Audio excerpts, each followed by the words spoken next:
is the price for the first years. চলো এখানে দেখি কি কি ডকুমেন্টস লাগবে। হ্যালো বন্ধুরা, তোমরা সবাই কেমন আছো? আমি ইন্টি, আর আজকের নতুন ব্লগে তোমাদের জানাই স্বাগত। আজ শুক্রবার, আর ঘড়িতে এখন দেখতেই পাচ্ছ সকাল 10:20 মতো বাজে। আমার অ্যাকচুয়ালি উইকেন্ড ছাড়া এখন আর ব্লগ বানানোই হচ্ছে না সেইভাবে, তবে আজকের ব্লগটা উইকডেজেই করতে হচ্ছে, কারণ আজকে যাব একটা বিশেষ কাজ করতে। আসলে ফ্রান্সে তো শুধু রবিবার নয়, শনি রবি দুদিনই ছুটি থাকে। মানে এখানে স্কুল, কলেজ, মনোজের অফিস সবই কিন্তু শনি রবি দুদিনই ছুটি। তাই যদি কোনো অফিসিয়াল কাজ থাকে তাহলে সপ্তাহের 5টা দিনের মধ্যেই সেগুলো সারতে হয়।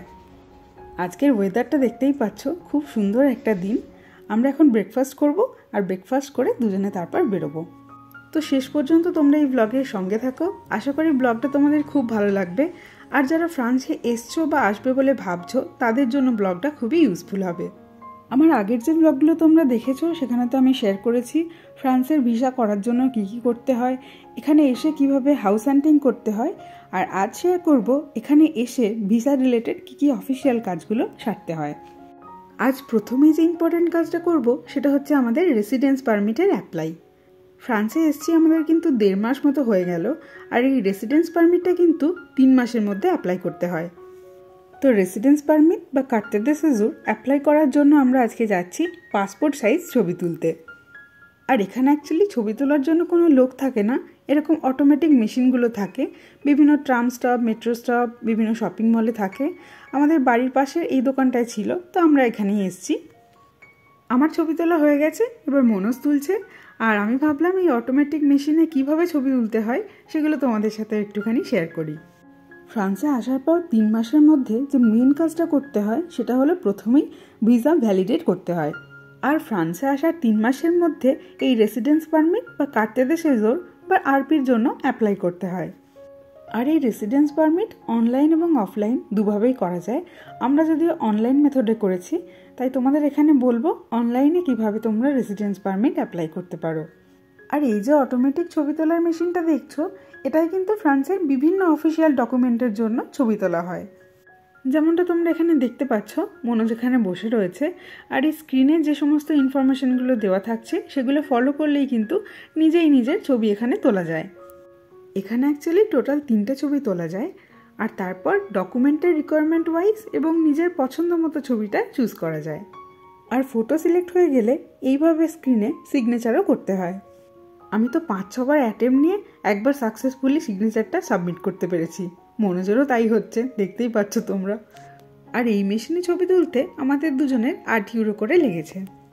ছবি তুলে সিগনেচার করার পর পুরো প্রসেসটা কমপ্লিট হলে এখানে একটা নাম্বার জেনারেট হয়। সেই নাম্বারটা দিলেই আরপির অনলাইন যে ফর্মটা, সেটা ছবি সিগনেচার অটোমেটিক আপলোড হয়ে যায়। আর এই ইম্পর্টেন্ট কাজটা আমাদের অনেক দিন ধরেই পেন্ডিং ছিল, তাই ভাবলাম আজকে এই কাজটা করেই নিই। এই কার্তে দে সেজোর বা রেসিডেন্স পারমিট কিন্তু লং টার্ম ভিসা হোল্ডারদের জন্যই লাগে। যারা এখানে ট্যুরিস্ট ভিসায় আসেন তাদের জন্য কিন্তু এসবের দরকার লাগে না। আর ফ্রান্সের রেসিডেন্স পারমিট অ্যাপ্লাই করতে 225 ইউরো মতো খরচ হয়। ফ্রান্সে আসার পরই প্রথম 1 মাস আমরা তো ঘর খোঁজা নিয়ে খুবই ব্যস্ত ছিলাম, তাই এই কাজগুলো আর সারাই হচ্ছিল না। তবে এখন এই কাজটা হয়ে গেল। আসলে একটা নতুন দেশে এসে অনেক অফিসিয়াল কাজকর্ম থাকে। আসার আগে তো থাকেই, আসার পরও আবার অনেক কিছু থাকে, তো সেগুলোই আস্তে আস্তে আমাদের করতে হবে। ভিডিও শুরুতেই তোমাদের তো বলেছিলাম আজ অ্যাকচুয়ালি 2টো কাজ করার রয়েছে। তো এখন যাচ্ছি যে দ্বিতীয় কাজটি করার রয়েছে সেটার জন্য। এখন আমরা রয়েছি ট্রামের মধ্যে। আজ প্রথমবার ফ্রান্সে আমার জন্য মোবাইলে সিম কার্ড কিনবো। এই 1 মাস আমি আমার ইতালির সিম কার্ডটাই ইউজ করছিলাম। ইতালি থেকে যখন বাড়ি গেছিলাম তখন তো সিম কার্ডটা বন্ধই ছিল। তারপর আবার যখন ফ্রান্সে আসার কথা হয়, তখন এক বন্ধুকে বলেছিলাম ইতালি থেকে সিমটা একটুখানি রিচার্জ করে দেওয়ার জন্য।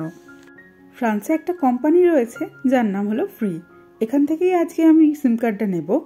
নামটা ফ্রি হলেও কোনো কিছুই কিন্তু এখানে ফ্রিতে পাওয়া যায় না। আমরা এসেছি এখানে।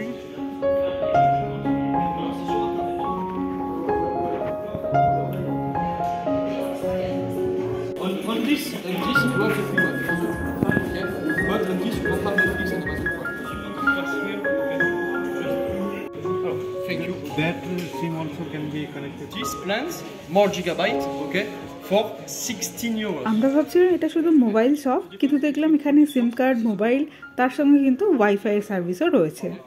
ওয়াইফাইয়েরও বিভিন্ন রকম অপশনস রয়েছে, সেগুলি আমরা এখন দেখছি আর কি। This is the price for the first years. So today, the first years you pay this price, and for the next years you pay. Sorry. আজ এই শপে এসে আমরা একটু লাকি ফিল করছি, কারণ ইংলিশ স্পিকিং কাউকে পাওয়া গেছে। জেনারেলি এখানকার সবগুলোতে কেউ কিন্তু ইংলিশে কথা বলেন না, সবাই কিন্তু ফ্রেঞ্চেই বলেন। আর এই শপটাতে আসার সময়ও আমাদের ঠিক এই ভয়টাই করছিল, তবে লাকিলি একজন ইংলিশ স্পিকিং কাউকে আমরা পেয়ে গেছি, আর উনিও আমাদের সমস্ত কিছু খুব ভালোভাবে বুঝিয়ে বলছেন। So this with Netflix and Amazon Prime, this price. After you. তো আমরা যে ওয়াইফাই কানেকশনটা নিয়েছি সেটার জন্য এই বছরে, মানে প্রথম বছরে আমাদের প্রত্যেক মাসে 16 ইউরো করে দিতে হবে, এবং নেক্সট ইয়ার থেকে সেটা আবার ডবল হয়ে যাবে, মানে ওই 34 ইউরো মতো দিতে হবে। আর এখানে টিভিতে যেহেতু শুধুমাত্র ফ্রেঞ্চ চ্যানেলগুলোই রয়েছে, তাই আমরা নেটফ্লিক্স, আমাজন প্রাইম এগুলো একটুখানি নিয়ে নেবো ভাবছি, যদিও সেগুলোর জন্য আলাদাভাবে পে করতে হবে। তো ফাইনালি আমার সিম কার্ডও চলে এসছে, এই যে দেখতে পাচ্ছ, এটা হচ্ছে আমার সিম কার্ড। কালকের মধ্যে বলছেন এটা অ্যাক্টিভেট হয়ে যাবে। এই সবে অনেক রকম আইফোনও পাওয়া যাচ্ছে, এগুলো একটু দেখে গেলাম আর কি। তো আমরা দোকান থেকে বেরিয়ে এলাম, এবার বাড়ি যাব। আর আজকে দুটো ইম্পর্টেন্ট কাজ আমাদের হয়ে গেল, রেসিডেন্স পারমিটের অ্যাপ্লাই আর ফ্রান্সে আমার জন্য প্রথমবার সিম কার্ড নেওয়া। যারা ফ্রান্সে আসবে বলে ভাবছো তাদের কাছে এই ব্লগটা আশা করি খুবই ইউজফুল হবে। তো চলো, ব্লগটা আজকে এখানেই শেষ করছি। তোমরা জানাতে ভুলো না কেমন লাগলো আজকের এই ব্লগটা। খুব তাড়াতাড়ি দেখা হবে নতুন একটা ব্লগে। ভালো থেকো, সুস্থ থেকো, আর ভিডিওটা ভালো লাগলে একটা লাইক করে দিও।